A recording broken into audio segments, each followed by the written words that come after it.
안녕하세요. 오늘 단단한 기도 훈련 5번째 시간, 기도인 것과 기도가 아닌 것에 대해서 살펴보도록 하겠습니다. 먼저 40페이지 시작을 이런 문장으로 시작하고 있습니다. 기도는 그 자체만으로는 의미가 없다. 마치 스마트폰이 그 자체로서는 의미가 없는 것과 마찬가지입니다. 스마트폰의 가장 기본적이고 중요한 본질적인 목적은 다른 사람과 나를 연결시켜 주는 거예요. 사람과 사이의 관계를 이어주는 수단으로 사용되는 데 있습니다. 제가 저희 첫째 요소리에게 키즈폰을 사줬는데 저희 부부가 이제 맞벌이를 하다 보니까 혼자 학교에서 돌아오고 혼자 학원을 가고 혼자 학원에서 이렇게 집으로 돌아옵니다. 그래서 그 혼자 이렇게 움직이는 동안에 아빠나 엄마에게 전화를 해서 통화를 하면서 가는데 통화가 굉장히 재밌어요. 저는 별로 이렇게 말을 하지 않습니다. 그런데 요소리가 그날 뭐 학교에서 있었던 일, 선생님께 칭찬받았던 일, 친구랑 재밌었던 일, 뭐 속상했던 일, 이런저런 일들을 조잘조잘 집에 도착할 때까지 쉬지 않고 이야기를 합니다. 그 이야기들이 저와 요소리를 친밀하게 연결시켜주는 그런 역할을 하는 것이죠. 기도는 마치 구와 같은 것이라고 할 수 있습니다.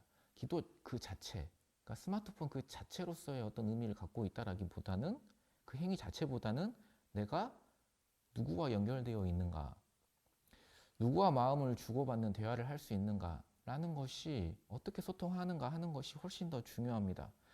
그래서 본문에 보면은 기도가 아닌 것들에 대해서 이런 것들이 나와 있어요. 머리를 비우고 의식적으로 내 활동을 잠시 중단하는 행위, 두서없이 말을 반복하는 행위, 가부좌를 하고 주문을 외우는 것, 그리고 하나님이 아니라 사람들에게 보이기 위해서 하는 기도, 이런 것들을 기도가 아닌 것으로 예를 들고 있습니다.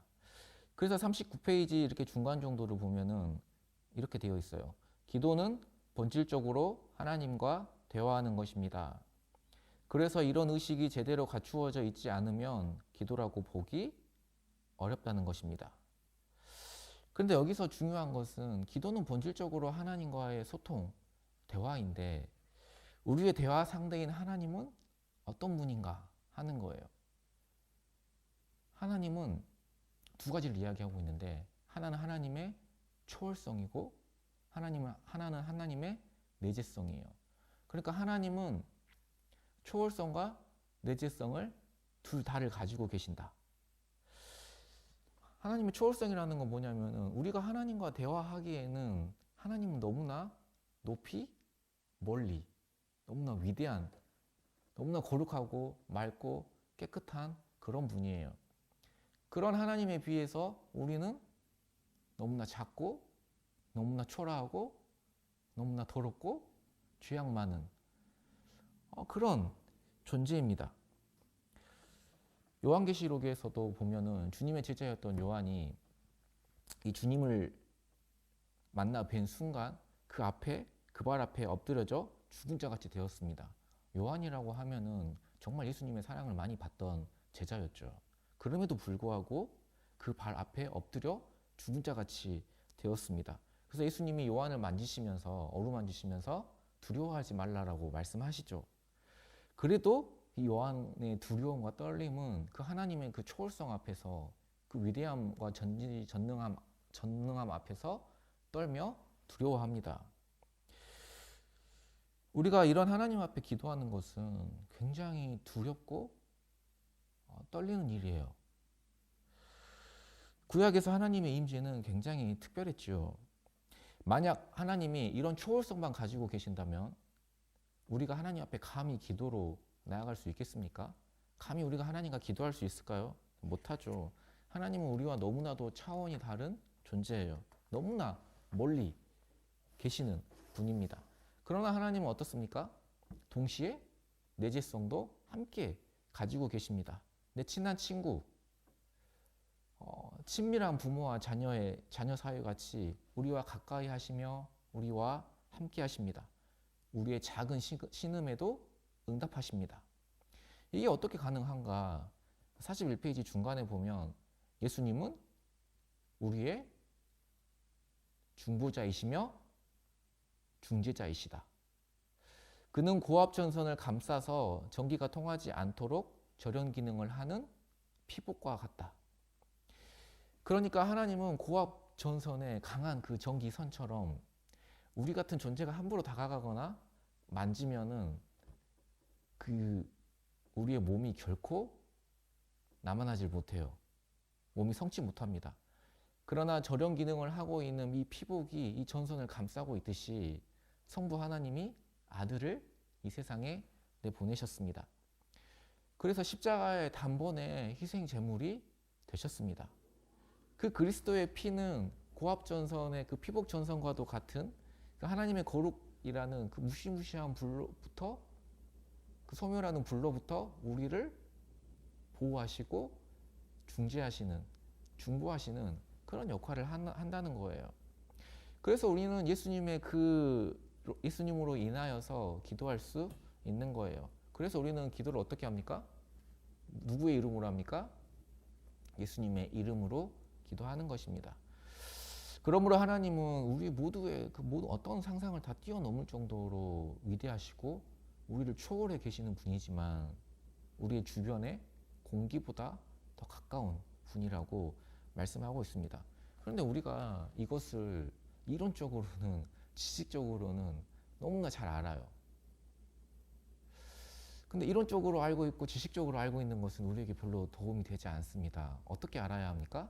경험해서, 체험해서, 맛보아서 알아야 하는데 무엇으로 맛볼 수 있고 무엇으로 경험할 수 있고 체험할 수 있다는 거예요? 기도로 이 하나님의 초월성과 내재성을 경험할 수 있다는 것입니다. 내 눈물을 닦아주시고 나를 안아주시고 내 작은 신음에도 응답하시고 나와 함께 아파하시며 위로하시며 그 하나님 그것을 안아주시는 분이시라는 것을 서서히 기도하면서 깨닫게 되면서 동시에 기도하면서 뭘 깨닫는다는 거예요? 하나님이 얼마나 전능하신 분이신지 얼마나 위대하신 분이신지 이것을 기도하면서 이 초월성과 내재성을 경험할 수 있다는 것이죠. 그래서 주기도문의 첫 문장도 어떻게 시작합니까? 하늘에 계신 우리 아버지요. 이게 초월성과 내재성을 동시에 사실은 보여주는 거예요. 하늘에 계신 이거는 초월성을 의미하는 거죠. 우리 아버지요. 어떻습니까? 친밀한 아버지, 아빠 아버지로서 우리와 함께 하시는 가까이 하시는 어떤 하나님의 내재성을 같은 이 한 문장에서 짧게 보여주고 있는 것입니다. 결론적으로 기도인 것과 기도가 아닌 것을 구별하는 중요한 차별점은 바로 예수님이 있는가 없는가에 따라 달려 있습니다. 예수님의 십자가 은혜로 구원받은 그 고백과 믿음 없이는 결코 기도의 자리로 나아갈 수 없습니다.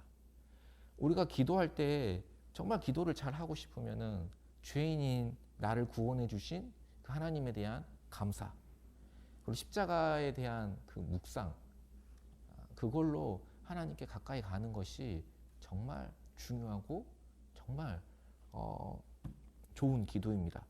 그래서 교재는 이 기도에 대한 세 문장을 소개하고 있죠. 먼저 기도는 하나님과의 소통이다 라는 것을 전제로 세 가지를 이야기합니다. 42페이지에서 1번 기도로 우리는 그를 친밀히 알고 사랑하며 예배할 수 있다. 43페이지 2번 그래야 우리 인생을 이해하고 그의 뜻과 그의 길로 갈 수 있다. 44페이지 3번 그렇게 해서 그의 나라와 능력과 영광을 누리고 세상에 그것을 드러낸다. 오늘 또 우리 청년들 또 하나님 앞에 기도로 나아갈 때 우리를 인도하셔서 우리를 따뜻하게 안아주시고 위로해 주시는 그 사랑을 경험하며 살아가는 귀한 은혜가 있기를 그래서 이 기도를 통하여서 하나님의 위대하심과 그 초월하심과 내재성을 이렇게 같이 깨닫고 경험하고 고백할 수 있는, 그것을 세상에 드러낼 수 있는 저와 여러분 되시기를 예수님의 이름으로 소망합니다.